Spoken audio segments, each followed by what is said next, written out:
Hi, folks. Hope you're doing great and keeping safe. So today I'm back with Curiosity Robo podcast all-timer Ayushi Singh for another amazing conversation. So Ayushi, how you're doing and how are you feeling today?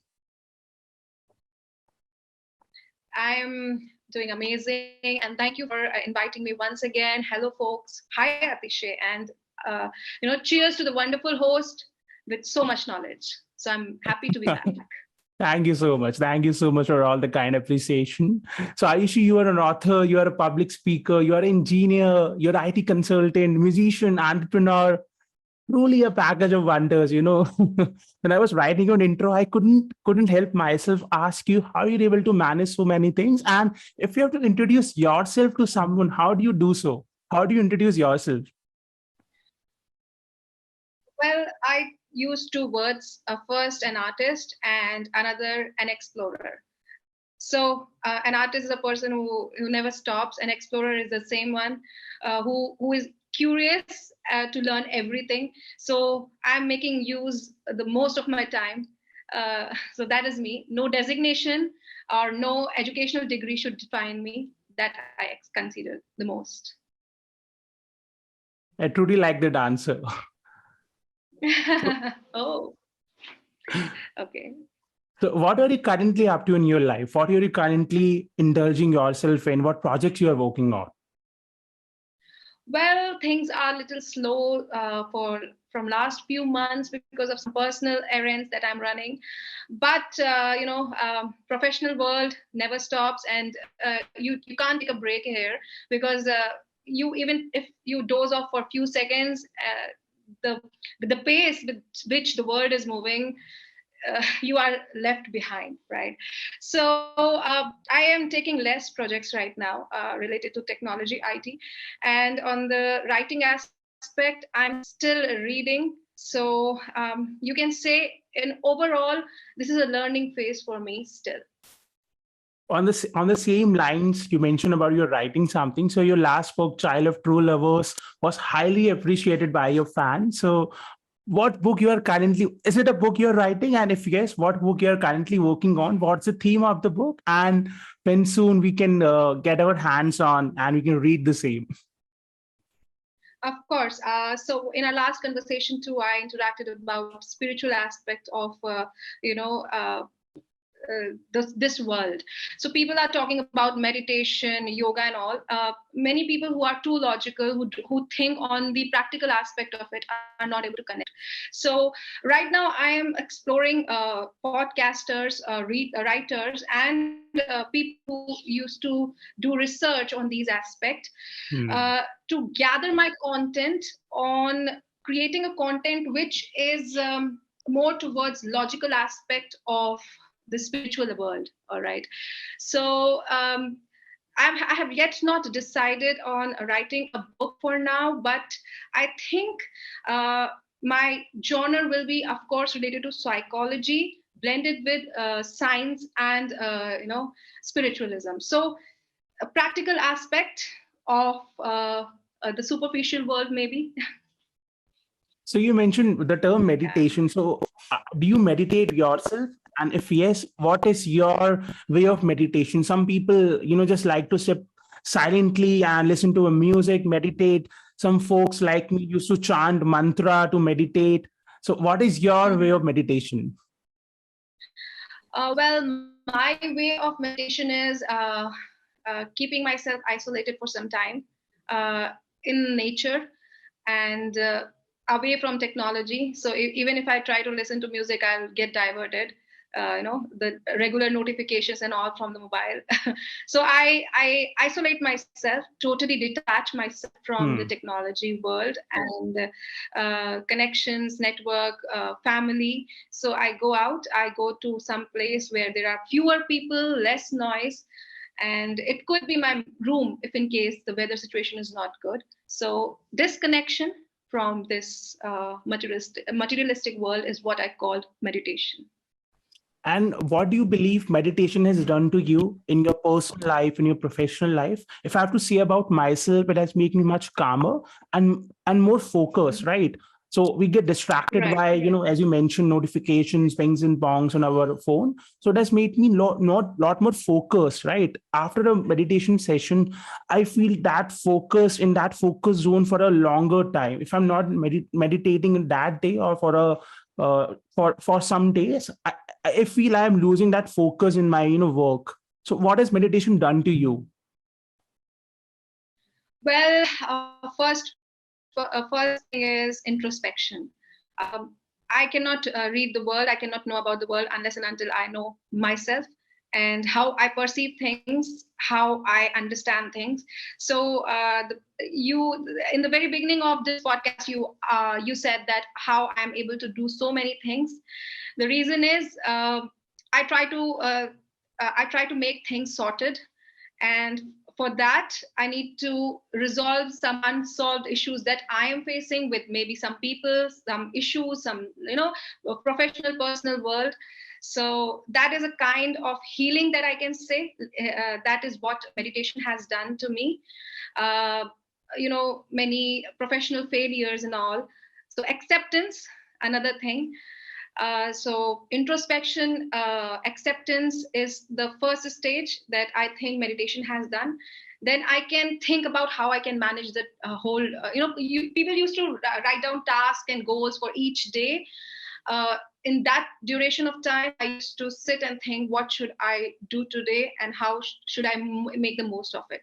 Sometimes I feel like doing nothing, and during the meditation, or you can say during introspection period of my day, I sit and decide that I'm not going to do anything today. So it's a kind of kick start of my day, Hmm. and everything is planned accordingly. Hmm. Yeah, that has Wow, been, that's yeah. really amazing. In fact, this is what I also, feel after a meditation session, that, I'm more organized in my mind, right? I clear the Right. it really clears the clutter in your mind. So I'm more organized and more focused in my work. Bang on. You made it easy, very specifically defined. Yes, that's what I'm trying to say. So as we talk Yeah. about in the starting of the podcast, you're into so many things. So what is the biggest challenge you're facing right now in your professional career? Be it a writer, be it a IT consultant, and how you're dealing it with night now, with all the things you are juggling. Well, uh, sometimes I think speed, with the pace with which technology is upgrading is a biggest challenge that any person, I'm sure you can relate to. You are skillful in particular field, and then that field is obsolete in within like 2 months or 3 months, and then new technology comes up. So as a person or as an entrepreneur, I think technology advancement is one of the biggest issue, because we are trying to match the pace with which world is growing, right? And right now I'm at a very initial stage of establishing my own company. It had been like 3 years only. So the project, the client demands, and the project that comes for us, for my company, sometimes requires skillful candidates or some new technology. So resource allocation, hiring skillful people is one of the few, and I can say top most issues that my company and I personally face a lot as a problem. So I'm sure you can relate to. You are into technology as well. I think you are into business analyst. You are a business analyst, I think. Yes. And yes,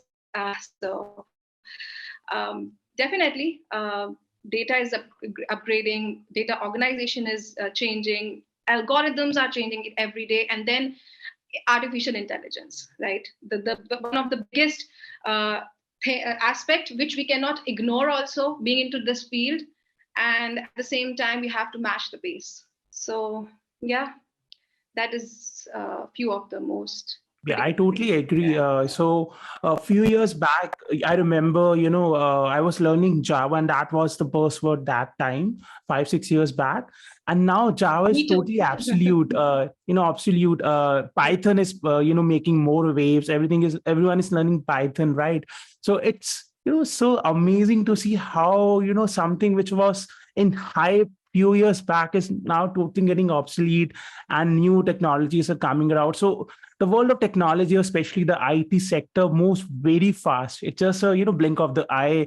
You see a new technology coming around, and the previous one getting obsolete. So you have to move very fast, right? You have to be a lifelong learner, I must say, because you never know the tool you're working on will get obsolete, right? So absolutely, you're absolutely spot on, Ayushi.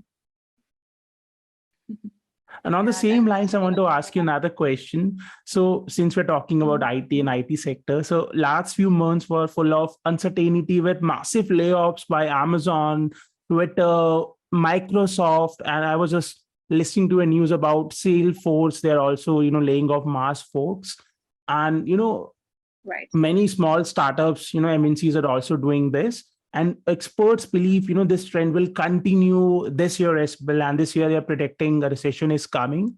So being in the IT domain for so many years now, what are your thoughts around this, and why you believe companies are, laying off their employees? Okay. So I'll start from a very fundamental aspect. People who are not into IT will also understand this. Okay.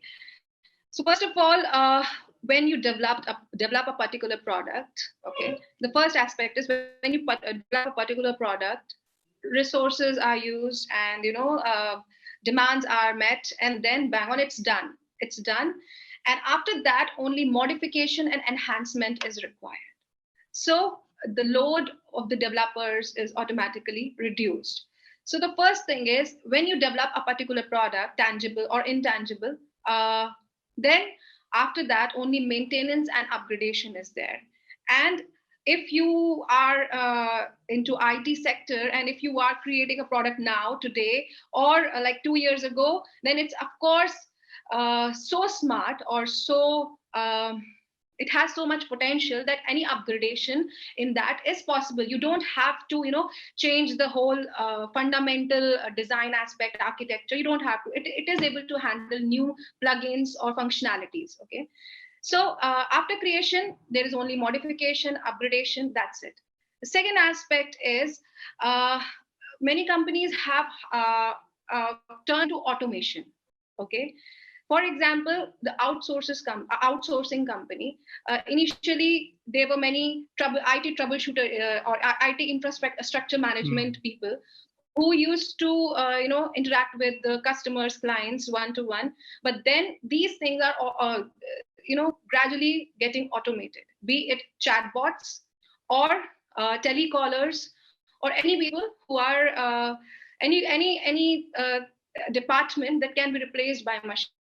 So definitely there is no requirement of people, individuals, human beings, because it drastically reduces the cost of the company and error rates too.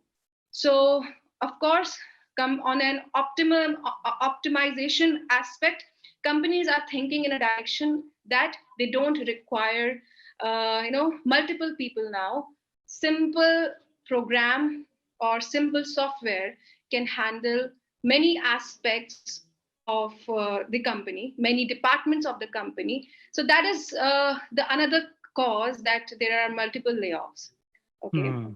So there are two main aspects, and it is going to happen. I'm doubtful that in future maybe we don't require developers, because when a foundation is laid, uh, it's so much compatible with upcoming plugins, functionalities, features, that creating a product from the scratch is not required. Okay.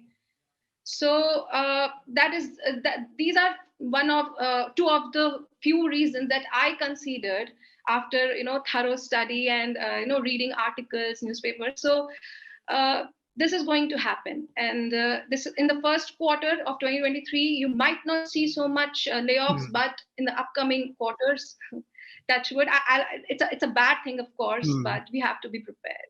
Yeah. And I have to just add one thing to it. Especially for the IT sector, the reason they are laying off folks is because they miscalculate that the traction will improve. For example, in case of Amazon, so they hired a lot of folks in their shopping division, in their Alexa division, right? And most of the folks which are laid off are from that division because they anticipated that the volume to increase, right? The sales to increase. But as soon as the COVID wave is over, the COVID is gone, people started shopping offline in physical stores, and thus their volume get decreased. So that is one of the reason why Amazon is laying most of the folks. And so far they have laid off 25,000 folks. And same applies to other IT firms because they miscalculated the volume or the sales they would be getting post-COVID era, because according to them, they thought this will be the new, right? This is how the people are going to shop, people are going to consume the IT products. But now it's correcting itself. It's coming back to pre-COVID times, right? The attraction, the number of volume, the sales. So that is one of the reasons why they hire folks in excess, because they were anticipating this to increase. But now the trend is coming back to pre-COVID times. COVID has, yeah. And another thing I want to add, you mentioned about automation. So I myself has worked on few automation tools, and you're absolutely spot on here as well, that with automation in place, companies are now realizing that they don't need much of the labor intensive work. They don't need laborers or workers to do such of the labor intensive work. They can now automate it, and they don't need to hire so many folks, right? And India is called the BPO hub, right? All the companies, all the American, European countries, they hire folks from India because of our cheap, the labor here is cheap. And secondly, and most importantly, the labor here speaks English. We are the country with most English speaking people, and also we are very good in IT. We are very good in understanding technology. So these are the three reasons prominently why India is called the BPO hub. And with automation in place, companies are now realizing they don't need to hire too much of folks. They can invest in a tool, and the job can be done. Although now the jobs are more, the folks which are needed are more on the creative side. So creativity is something which still automation can't solve for it. You still need a human, you still need a person who can, come up with creative solutions on the creative side of businesses, right? So they're hiring folks who just not know the tool, who also knows how to innovate. So innovation and creativity is something which companies are now looking for. And on the similar lines, I want to ask you, you mentioned about the trend to, continue this year, the recession trend. So what do you believe is going to happen in IT sector, especially businesses, IT business, especially the small startups, right? Because many startups, they rely on, getting businesses from outside of India, Americas and Europe. So being an IT consultant, you are into domain of, making strategies for such startups and mid-sized companies. So what are your thoughts around it? Well, talking about 2023, I believe that small startups with few good projects are going to go very far, being very honest, because I can see clients are losing, again, as you said, Amazon realized later that in a particular department, right, they don't require so many people, and they understood that these people will suffice and they will serve the purpose, right? Similarly, in the project domain, project creation and delivery, people are able to understand that giants, the big companies, are not able to deliver. They might not deliver, or they can deliver in certain time duration only, because they have by default so many terms and conditions that often clients step back, unless and until they have the time, and they can stay back, and they can devote a lot of involvement with the giant companies. On the other hand, the startups and the small companies are doing their projects aggressively because they want to stand in this cutthroat competition, okay, in the market. So they go an extra pace, and their terms and conditions get created after they deliver projects. So they don't have any particular terms and conditions, because I'm associated with some startups that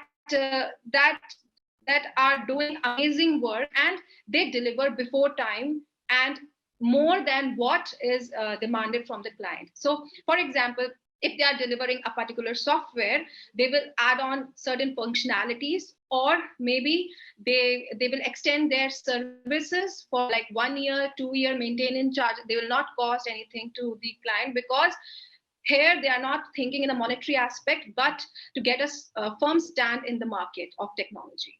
Okay, so what I am thinking is that though giants have good resources, good reputation, and good position to purchase costly resources, but startups are no less. They are striving very hard and getting out of their comfort zone to deliver. So yes, if people are getting unemployed, sacked from big organization, but I can guarantee that if they hold a skill to outstand, then small startup will not let them fall. That I'm very sure of, because I have seen many cases where people are getting unemployed and sacked from big organization with a good degree from reputed colleges, but they are not unemployed. They can still generate income in any way, because yes, skills matter at the end of the day, right? So yeah, things are going to be little tight this year too, like last year. But if you are a person who is and then I'm not talking about collecting certifications and degrees or all. You should have hands-on experience. You should know how to act in the situation of crisis. So then definitely you are not going to be unemployed. That I'm very much sure. So true. I totally agree. You have to, keep upskilling yourself to stay ahead in the competition and making sure that you have a job and, you are still employable. So yeah, your learning doesn't stop after college. You have to, keep on learning throughout your career. True. Very true. Yeah. And since we're talking about ID, go on. Please continue. I was just saying that clients are not fool. They are not, if they are reaching out to you, it's not their first project. They have already, got associated with big organizations or small organizations. They know how much time it takes to deliver a particular project. So they are not a fool. So that I'm sure of. So now, yeah. And I was just want to ask you about this moonlighting culture also. There was so much talk about moonlighting last year, especially after, Rishad Premji of Wipro mentioning about it's totally, it's like cheating, right? You can't work for, more than one company where you're employed at. So what is your take on moonlighting, especially, this recession era, now IT folks, especially people in the IT culture, IT sector, they are now thinking about taking up a second part-time job if in case something bad happens to their, full-time job. So what is your take on moonlighting and what do you think about it? Believe me, I have met many people who are working on contractual basis, and they like the designation of a consultant than a full-time employee. because consultants are usually on their own, and definitely due to bulk sacking, and people have lost faith in big organizations too. So it's a very common saying in our country too, that if you are from a corporate job, then you are very unstable.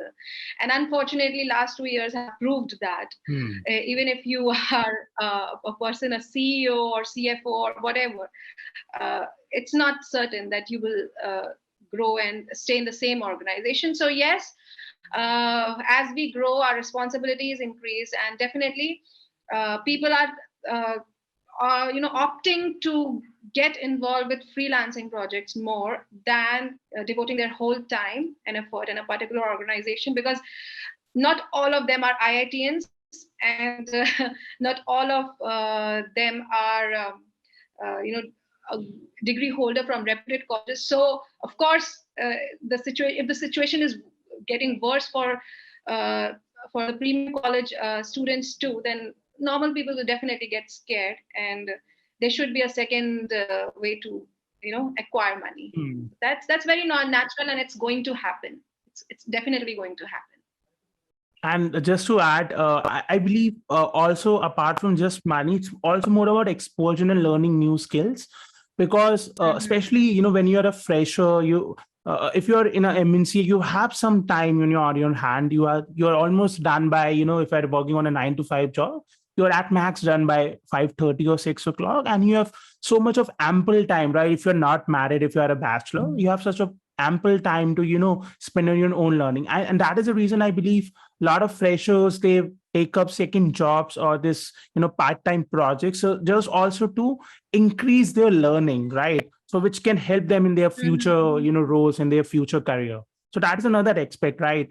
Moonlighting does not just help you in gaining some more money, it also helps you in gaining more skills and increasing your skill set, right? So that is my take on moonlighting. It's good if you're not if you're not cheating with your current employer, you're not working on 2 laptops at the same time, and you're not compromising on your full-time job. Yes, obviously that's very important. And we are in this industry since last 10 years of approx, and we are still learning. We are still trying to grasp as much as possible. So if you are able to divide your day with 2 organizations, then definitely it's a good thing. Of course, you're getting an opportunity and a learning too. Yes. Awesome. On the fun side of things now, since we're talking so much about automation and IT, I want to ask you about ChatGPT. So there has been so much hype about ChatGPT these days. So have you used it, and what are your thoughts about it? Well, honestly, I have not used it, but it's a very good strategy to create a robotic environment by gathering information from public and making it stronger day by day. So I remember we were creating a learning environment for our employees using AI, and we added a concept of typing in the question and let the model understand if it is correct or incorrect. So while we were training that particular model, we required thousands and millions of data, which was very difficult to generate from our end as well as from machine. So, this is ChatGPT is a very, very smart strategy and approach to keep it public. And when people will put in data, it's recorded and it's getting trained by default from all over the globe. So what I can see the future for this is it's going to be very strong platform for human interaction, but it has its pros and cons too. Okay. One of the pros that I can think is maybe the answer that you are getting is not absolute. So the target audience could be a student too. So for example, if he or she is asking a factual question, a logical question, then it's creating the answer on its own, and you don't know, it's not verified. Okay. But they are understanding it. I have this perception, but again, with time, algorithms are getting stronger. So maybe noises also get filtered, and they get absolute answers. So yeah, I have not used it yet. Yeah, and there has been so I have used it, and it gives me a very precise answer. So that is really astonishing. When we search something on Google, I have seen live examples. I was trying to build a Tableau project, and I was asking a query. So whenever you ask Google a query, Google gives you the most relevant links to the website where you can get the answers, right? But not the exact answer most of the times. But using ChatGPT, you can just, enter your query and ask your question, and it will give you more or less the exact answer. So I was astonished when I used the tool. And there has been a news about, so it can kill the Google business, and that is what I was about to say. So there was just an announcement by Satya Nadella of Microsoft that they want to incorporate Chat GPT in their own browser, Bing. They want to revive Bing and make it more competitive, and might eat up Google's business. So that it's something before. You Yeah, so never know. Google, You never. yeah, so they want to revive Bing by incorporating Chat GPT in their UI, and you never know, maybe Bing with the power of Chat GPT could become the next Google, or it may eat up a big portion of Google business. So let's see what Google has to compete with. I'm damn sure Google is also working on a similar technology. They've also investing a lot of AI based tools and companies, and they must be preparing for something like this. Well, of course they'll try, and definitely they are leaders. If it worked out well, then no problem. But if it doesn't, then they'll either try merging it, merging themselves with ChatGPT, or get that acquired in their own organization, because this is the strategy that usually the giants do, right? So Yeah. let's see. Yep, it's gonna make search more visible now. And there was a news I was reading yesterday. So most of the universities and schools in US have banned the use of Chat GPT for students to solve their homework and assignments, because they were just getting all the answers from Chat GPT. So it has been banned in most of the colleges and schools in US. So it also gives us to introspect about how currently our education system is. It's more about rectification, right? It's more about factual learning, not more about creative learning. You have to be more invested in the creative aspect of learning, not just learning some facts and figures. So that will also reassess how we are, how our education system is. Actually, very true, very true. And if you remember, I'm not sure if it is currently live or not, but Stack Overflow, if you know the website, they also Yes. have banned use of this. So yeah, right now maybe there could be some strong reason that they are not allowing it. But let's see how it works. Awesome, great. So I want to ask you. I was want to wrap up this podcast. I know there's a lot we have to cover, and when we are talking to you, a lot of things, a lot of discussion can happen, but at some moment we have to end it. So I just want to end with two last questions. So one is, which one book you are currently reading at the moment, and if you have to, if someone who's not into reading and you have to name one book for the person to get started in the world of reading, what that book would be? I have been it's a long name. I think it's I like the way you look like, and I love you. This is the name of the book. It's based on artificial intelligence. Oh. And yes, by the name you will not be able to understand. It's very pure, and the writer of the book is Janice Shane. Okay, so this book is related to generative AI, and if you see the cover of the book, there is a small computer talking. The proper name is I like the way you look and I love you. This is the name of the book, and I strongly recommend everyone, even people who are not into AI, to go through that book. And it's a very good, beautiful story, and how AI came into being, and how engineers who started thinking about making things automated. So it's not technology as such, but it's a storytelling kind of thing. I have not yet completed it. I have started like 3 chapters right now, but I strongly recommend this book to everyone, because we all are stakeholders of artificial intelligence, of technologies. Either we are creating it, or we are using it, or we are living in that. Okay, even if we are not using it, we are living in that ecosystem.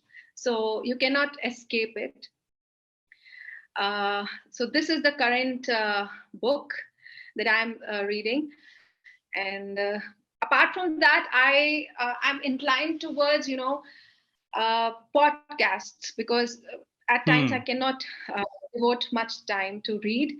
So TED Radio, by it's usually broadcasted in US, but you can try going through this radio channel, TED Radio, and it's the host name is Raz, Guy, Guy, Raz, and this is very, very fascinating. And you can discuss, you cannot discuss, you can just get to know about every aspect of life, be it environment, be it personal life, or professional life. So it's good, I think. So I want to ask you about your one habit, your daily habit, which you really believe is a game changer for you. And also, in the continuation of this question, what is the most frequent app on your smartphone which you use on a daily basis? Okay, so okay. So first of all, the first question, my daily habit, I think it's a very small change that I have made in my life since last 3 years, maybe, is to get up early in the morning. I know it sounds very silly to many people, because they think that it's difficult. But honestly, even if I'm sleeping at 2 in the morning, in the night, I make sure that by 6 I'm up. Okay, max 6. So at that time, I realized that in the beginning, it was very difficult for me to get up at 6. It's not proper sunrise also. But I realized that my energy level gradually started increasing in the morning, and even before the day ends, that is before sunset, I am able to accomplish and complete all the major tasks that I plan for the day. Okay, so by sunset, like 7, 8, my day is ended. So I have my own time. I can do whatever I want because I'm carefree. But at the same time, if I'm getting up at 10 or maybe 9, 9:30, so waking up and getting ready takes like 1 hour. It's considered 11 a.m. and the day is already ended. Okay, it's 12, it's noon, and by the time I reach 8 or 9, I'm already exhausted because I got up late. The reason for this is not just my habit, but this is how our body is made, our biological clock, and many other aspects. There is a reason that from ancient times, people used to get up early, like 4 in the morning.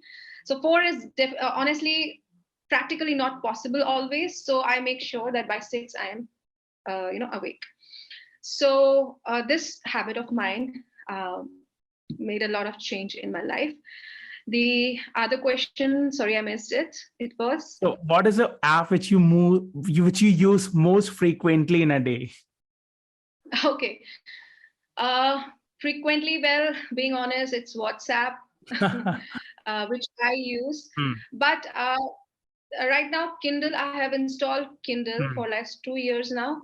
I'm not able to carry books at times. So I try to, honestly, I try to avoid reading on mobile phone. But if in case I have time or I'm traveling, that is the first app.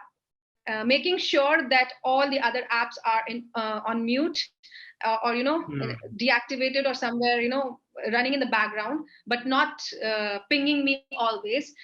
So the another app that I think is important for me is Kindle, that I consider very, very potential for me, has a very potential for me. And even I'm a Kindle reader myself, so I can totally relate. So it could be very much tempting to, read that notification when you're reading. So what I usually do is when I'm reading, so I put my phone on airplane mode, so I'm not disturbed by any calls, any text, any notification. So I totally understand. That is a challenge of, when you're reading on your phone. All right. So another question I want to ask you.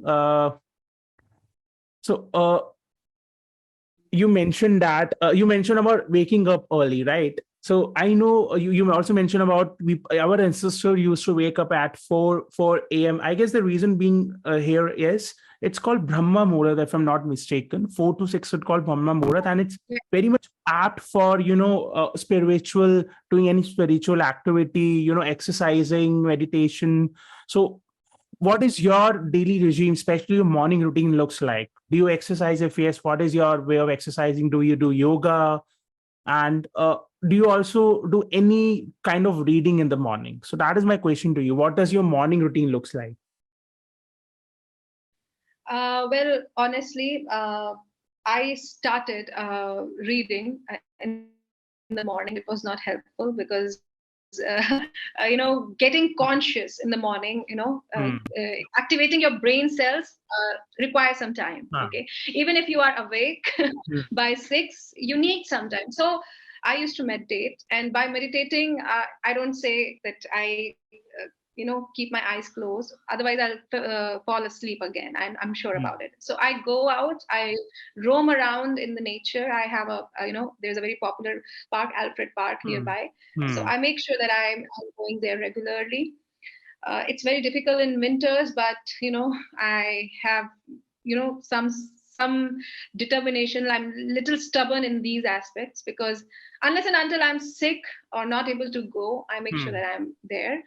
And I leave my phone at home, making sure that no one pings me or disturbs me, because by default, if you're not doing anything, it's involuntary action that you touch your phone, you try to open what's going on, and discuss, talk to some people. So that is the reason I leave my phone at home, and I talk to my mother and father that don't disturb me. I hope you will not require me for like 2 hours now. So that's how I start my day. And then when my brain cells is activated, then I try to meditate, introspect, and then I come back home. Reading in the morning is a little difficult for me, but maybe in future, I'm not sure. And how you unwind your day? We talk about, how you start your day. So how you end your day? Is it gratitude? Is it again a meditation you do? So what is your nighttime routine? Okay, so I believe in fairy tales a lot. So since a little girl, I have been told that magic happens in this universe, and I believe in this a lot. I don't know if it's validated or not, and I don't want the validation too. It's just believing.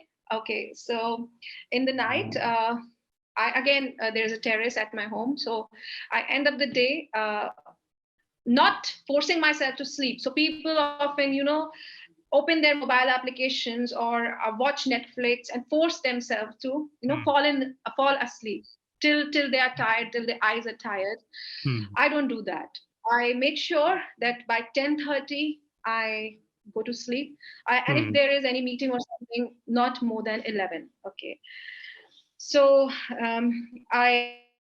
I keep my phone aside. I roam around in the terrace, and then maybe I talk to universe. You can say that, okay, that will be fine. I console myself that all problems will be fine one day. There are problems in life, personal life, in professional life. So I console myself. This is the way I give gratitude to the universe, and then I talk to my pillow, saying that please wake me up by 6.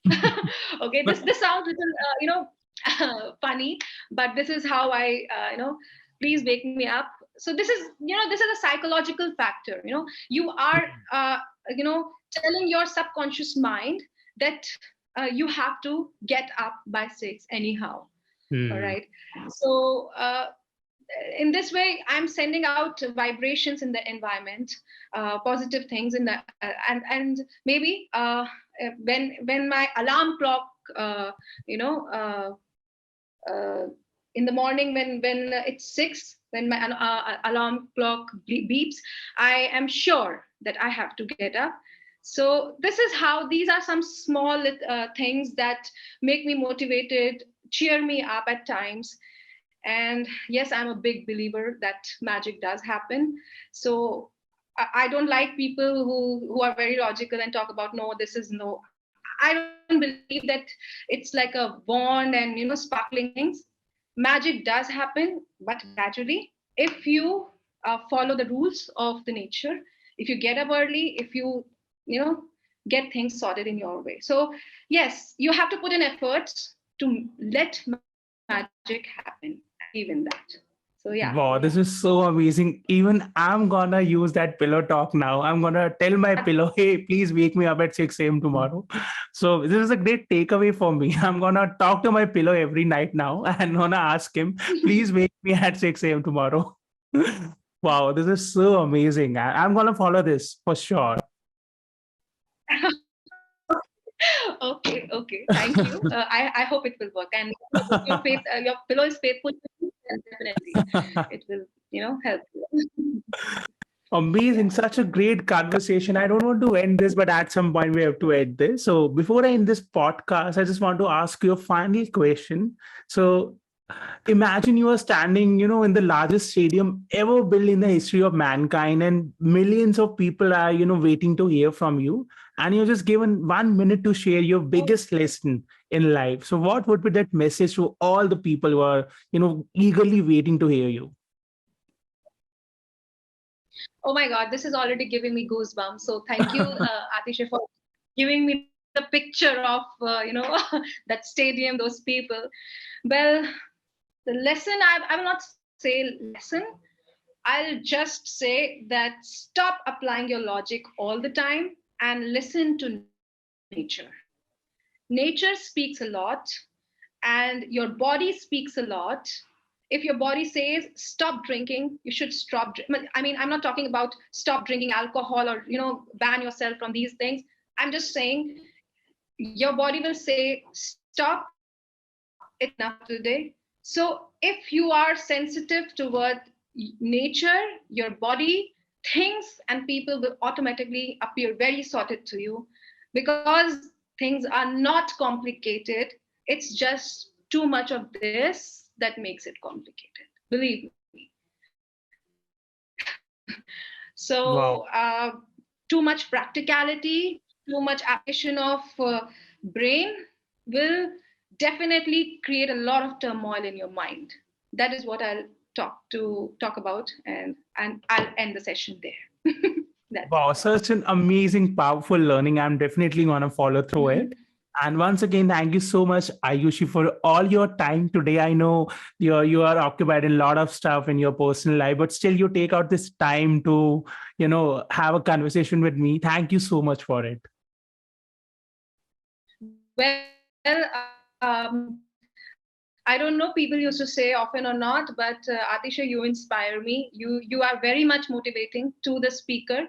So thank you so much. Because of you, people like us like to talk, okay? Because you listen a lot and you learn and give us a lot of learning too. So thank you for inviting me once again. And it was an amazing session once again. Thank you so much. Thank you so much for all your kind words. And whenever I talk to you, I feel I feel a sense of calm, in myself. I don't take it as a podcast even. I just believe we're two friends, just hanging out, having a fun conversation. Very true. Very true. So thank you so much Likewise. once again for all your time today, and all the very best for your life. Any parting words for our audience? Well, I don't believe in parting. We will meet again, because Yeah. life is long, and definitely. But yes, just the conversation was all about magic, spirituality, connecting with universe. You have to listen to it. Even if a small leaf that falls on your head, it's like universe is giving you a blessing that everything is fine. So if you believe in magic, it does happen. happen. So true. Thank you so much, guys, for listening to this podcast. This is Satisha Jain signing off. Take care and stay safe. Bye-bye.